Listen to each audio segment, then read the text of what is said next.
UGA and Kentucky. And we're watching our monitor here. CBS talking to Coach Kirby Smart at the end of the first half. So, what do you think about this?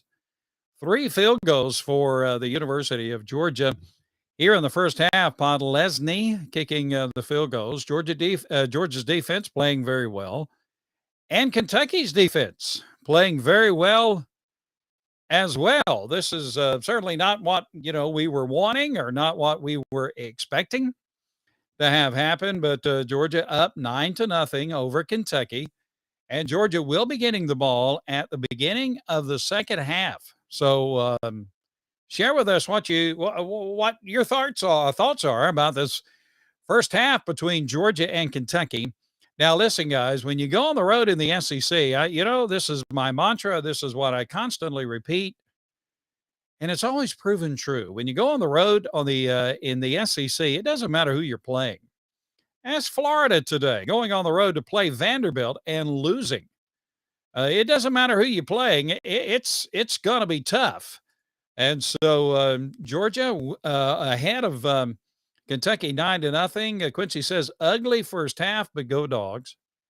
Yeah, it wasn't, exactly like the first half you wanted to see. Getting beat in the red zone, Brad Timmerman. Now, Kentucky has a pretty decent defense.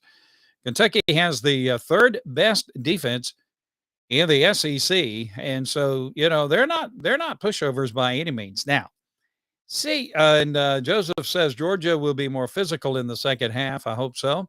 So here's the scenario we want. We want Georgia to take the second half kickoff, drive down the field, and get a touchdown, and let's put tremendous pressure on Kentucky. Fortunately, Georgia will be getting the ball at the beginning of the first half. Excuse me while I squint, trying to find statistics for this first half. Let me refresh them right quick, and we'll give you some first half statistics. Will Levis, 6 of 8 for 63 yards and an interception in the first half. Of course, the quarterback for Kentucky. Stetson Bennett, 10 for 15 and 74 yards in passing here in the first half.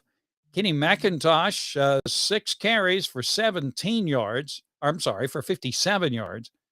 McIntosh having a pretty good first half, running the ball, 6 carries, 57 yards.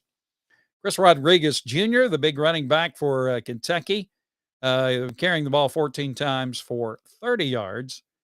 Ladd McConkey has 3 receptions for 28 yards, and Brown for Kentucky has 2 receptions for 27 yards. So that's the first half statistics for Georgia. Again, it's 9-3, as you know, 9-3. Georgia leading over Kentucky here at the end of the first half. Some other scores around the country, giving a quick peek at those. Kansas State beating West Virginia. Let's see, Notre Dame demolishing Boston College. Ohio State having its hands full with Maryland, 10-6 in the second quarter. 6:30 left to go in the second quarter. Let's see what else we got here. Clemson taking care of Miami of Florida, 24-0. All right, so there we go. So those are some of the first half, first half scores that we have. So what do you think about this? This first half? We only had the ball 3 times. That's right. Rich is absolutely right. Kentucky's defense is, they're a decent defense. Will Levis is a good quarterback. He's just, have you seen that release on the dude? That's why the NFL thinks so highly of Will Levis, and he's going to be, I don't know, a first round draft choice, but he's going to be, he's going to be a pretty high draft choice in the NFL. Gene, okay, well, Rich, there you go, man. Just let her all out there. Yeah, I hope so. Rich says we're going to come out in the second half and take it to Kentucky. So Georgia, the number 1 team in the country, 9-0. In the and some of the top teams in the country had some pretty difficult games today. Let's say Michigan won over Illinois 19-17 on a last-second field goal. TCU beat Baylor 29-28. late in the ball game. So, and Ohio State's kind of, they got their hands full with Maryland 10-6. That game is in Maryland. Clemson having an easy time with Miami 24-0. That's at halftime. So, what do you think about this first half? And this is Matthew Hall says, "Yep, we're ready to roll." This is the way it is with Georgia. This is the way it always is, seemingly with Georgia. You want them to repeat what they did against Oregon every game. Just come out, score touchdown after touchdown. 7 possessions, 7 touchdowns. That's what you want. You want Georgia to dominate. But it's going to be hard to dominate Kentucky. Kentucky's got a very good defense. They've only given up 24 points in a game one time this season, and that was against Tennessee. Tennessee scoring 44 points against Kentucky. Now, that was in Knoxville. So, Kentucky's defense is not a bad defense. They've got an excellent quarterback, got a good running back. So, offensively, they're not bad. But Georgia 9-0. Now, Georgia is a 22-point favorite in this game.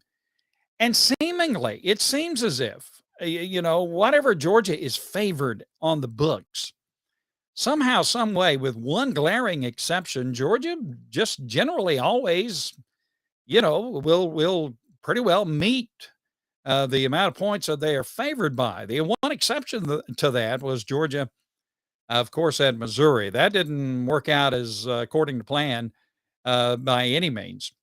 But hey, it's fun to watch these games. You just want Georgia to go at it. Stetson is okay, get off his back. Yeah, he's helped Georgia to have no losses all season. And I think it was Brad Nessler who made the comment, and Gary Danielson agreed that, Stetson Bennett, if he continues to play as he's playing now, and if Georgia continues to win, and if Georgia continues to move along as Georgia is moving along, Stetson Bennett is going to be way up there in Heisman consideration. And you might say, well, that's impossible. Stetson can't possibly, be considered to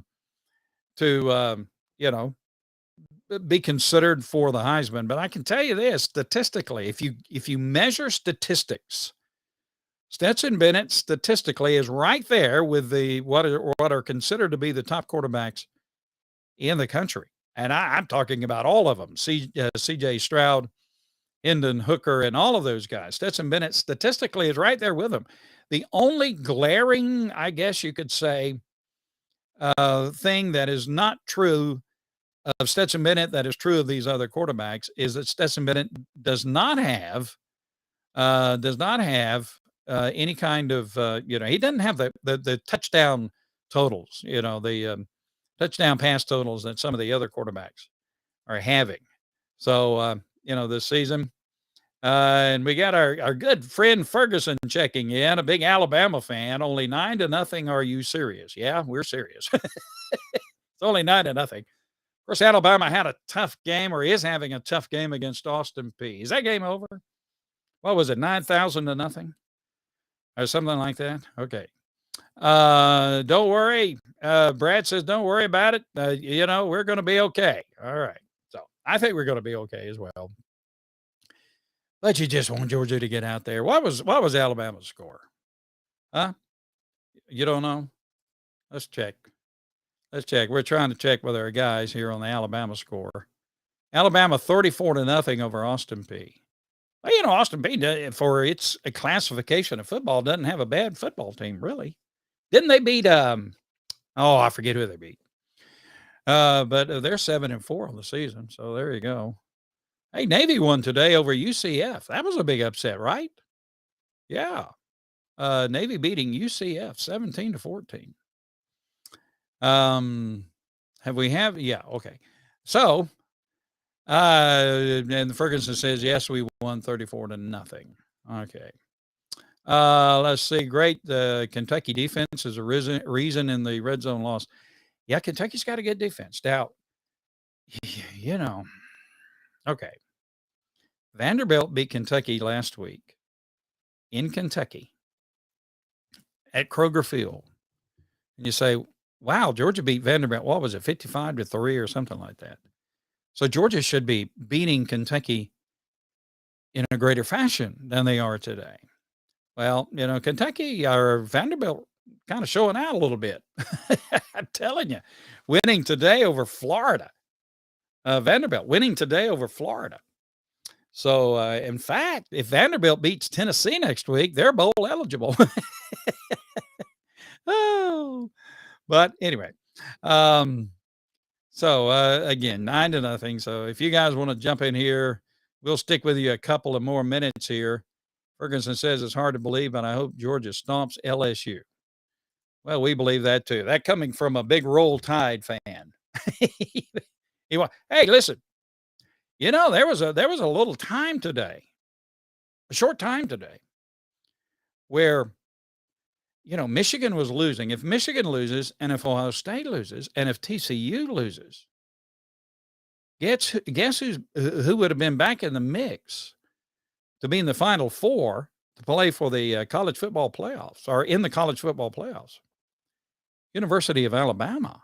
But that didn't happen. So anyway, lack of intensity to finish in the red zone. Yeah, let's throw it to our tight ends. Let's throw it to our tight ends. Let's get a touchdown. Yeah, Georgia gets the ball first in the second half. So let's get that. Let's get a touchdown and let's get it over with, right? Georgia's touchdown. It'll be 16-0, and then defense and Georgia's defense will be in pretty solid position. But thank God for Pod Lesney. He's perfect and true on 3 field goals today. Now, it is cold in Lexington, 35 degrees and wind whipping around the stadium. Kind of weird, the way Kroger Field is set up. You can have the wind blowing in one direction up top, and it kind of swirls. And in a bowl, the wind kind of swirls in a bowl. So you've got the wind going one direction at the top of the stadium, but by the time the wind gets down to the bottom of the stadium, is swirled down, and so you've got it going in a completely different direction. Of course, both teams have to play in those conditions. So not the stellar first half that you wanted out of Georgia, but hey, Georgia's winning 9-0. Georgia gets the ball the first here in the second half. You want to see a sustained drive. Get the ball. Let's get a sustained drive, 6, 7, 8-minute drive, score a touchdown, and then begin to really put the pressure on Kentucky. But this game is certainly not over with, not by any stretch of the imagination. So let's go Georgia. Stetson has been off a couple of passes, and Georgia's receivers have been a little iffy on a couple of receptions. But what do you think? Dogs on Demand here. We're on Facebook, Instagram, and YouTube. By the way, let me encourage you to do something. Go to dogsondemand.com. That's dogsondemand.com. Now, you'll find a lot of information there from our group.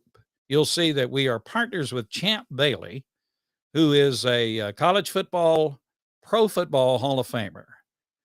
Champ's a great guy.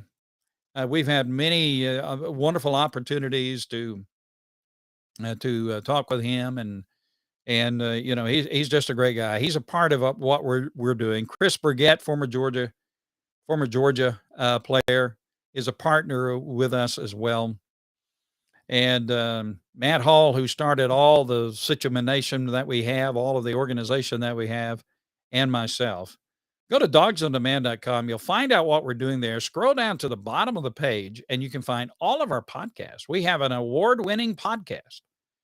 And by, the last podcast we have that's posted at our page, dogsondemand.com, is with David Pollock, former Georgia player, 3-time All-American, member of the College Football Hall of Fame, ESPN Game Day. Those guys, by the way, were in Bozeman, Montana today. I talked to David earlier in the week.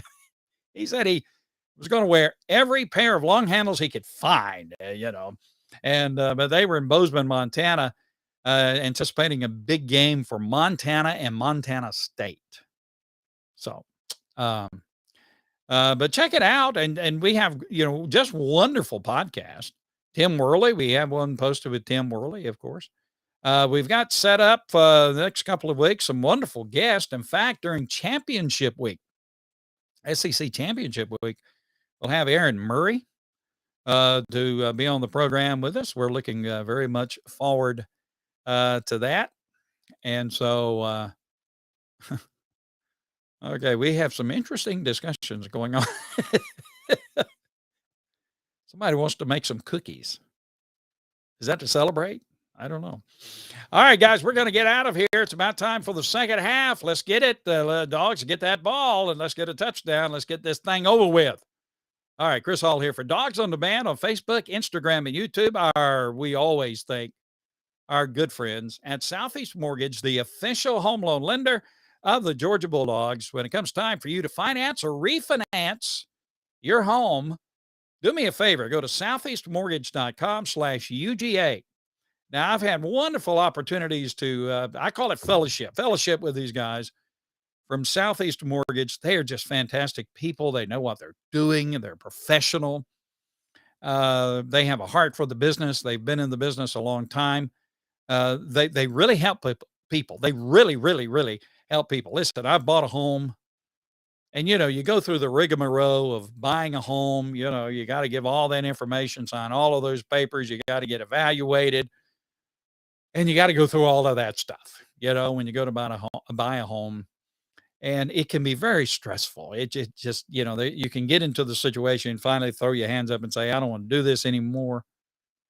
But, just, when it comes time for you to finance or refinance your home, check out the good folks at Southeast Mortgage, the official home loan lenders of the Georgia Bulldogs. Randy Payne says, go Dogs from Tifton, Georgia. Just win and go home. Yeah, let's come on to the house. Let's win. Let's get on to the house here. Let's get ready for Georgia Tech. Georgia Tech, by the way, playing North Carolina later in the day. If North Carolina wins that game, North Carolina will have a 10-win season. Pretty good for North Carolina. They've lost only one game.